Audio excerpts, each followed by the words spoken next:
Hello, my educator family. Let me welcome you to a brand new month, April. The feature for this series will be on the backward design. And specifically for this feature this week, we're looking at lesson planning. Now, you may be wondering why the backward design?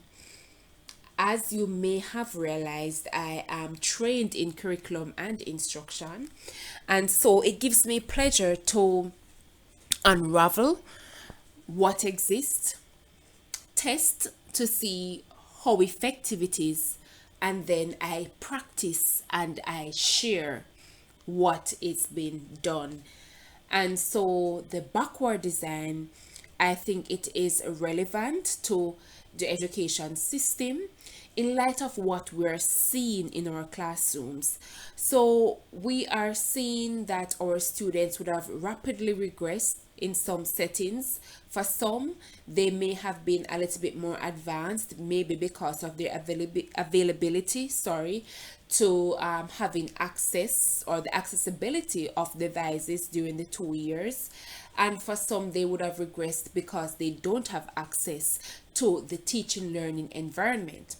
And so when you think about it, educators, you would have seen that while the students were online, they were there in some instances but not there. So yes, they have up Zoom, they're in Google Meet, but then they're all over, they're playing games, they're doing other things on other sites and all over, and so their attention would have been taken up.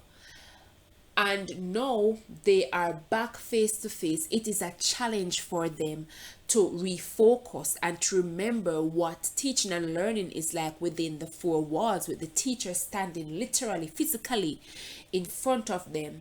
They're not able to manipulate screens, they're not able to be making the shifts that they used to. So their attention and their focus has to be on what is going on in class. And as a result of that, we're having some challenges controlling our classes, um, allowing them to grasp content, allowing them to be active in the learning process, because sometimes online it was maybe to some extent a 50%, 50-50 active passive.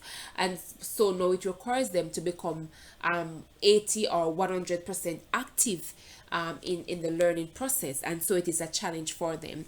So the backward design, as you are seeing, is this is an instructional planning which was developed by Wiggins and McTighe, which starts with the end goal. So as the educator, you're looking at the end goal. What is it that at the end of teaching cells, at the end of looking at food groups, that I want my students to get to walk away with? And when you would have looked at the end goal, you are now able to take some steps backward to see how is it then that I am going to get them to that end goal. Unlike in a setting where we have been taught to start out by stepping into the unknown, not knowing where you are going, it poses a challenge for the students in terms of learning and grasping, because we start out by just, okay, we're going to be doing cells. And so I believe that we should start out by defining cells, and we do this and we do that, and then we realize that the assessment part of it does not machine the outcomes, the desirable outcomes that we need. It's not there. The students are not making the connections after they have completed a test.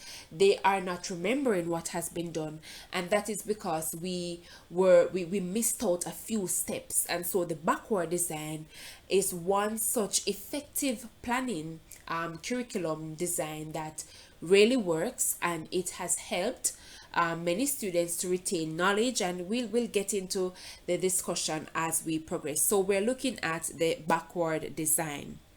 Now, in traditional lesson planning, this is what we do. We identify a topic, and I want you to think about it as I speak. We identify a topic or chunk of a content that needs to be covered. Yes, and remember, we did a feature that deals with uncovering and covering, and this is all a part of backward design. So What do you want to cover? Remember, we said that covering is to hide or conceal something, while uncovering is to unveil or remove something. So we start out by identifying the topic or the content that we need to cover.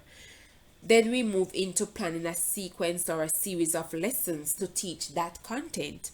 And after we have done all of that, that is when now we start to create the assessment to measure the learning that should have taken place in those lessons. And educators, I want you to be real as you think about this. That sometimes when we give the test, we realize that there's a disconnect. You know why there's a disconnect? Because we missed some steps. And so what we have as desirable outcomes for ourselves as educators, that was not the desirable outcome that the students received. And that is why it is very important that we use experiential learning to teach our students, and we also get them into active learning rather than passive learning. Now, what are the mishaps of a traditional lesson plan? It lacks there's a lack of durability, yes, or it's not transferable. So there's a lack of durable transferable learning that should take place, and it is also viewed as an haphazard and topic driven approach, because we're just about the topic, we're just about covering, and assessment is usually thought of after we would have planned our lessons, which should really not be the case. So while we look at that mishap, there is another mishap that it lends itself to poor student engagement. Because of the afterthought approach, students do not often see the relevance, because we don't make the connections from early, we make the connections at the end. So they cannot see the connection between learning, the content, and the desired outcome, so they tend to tune out the teachers in the classroom. It's not where they want to be.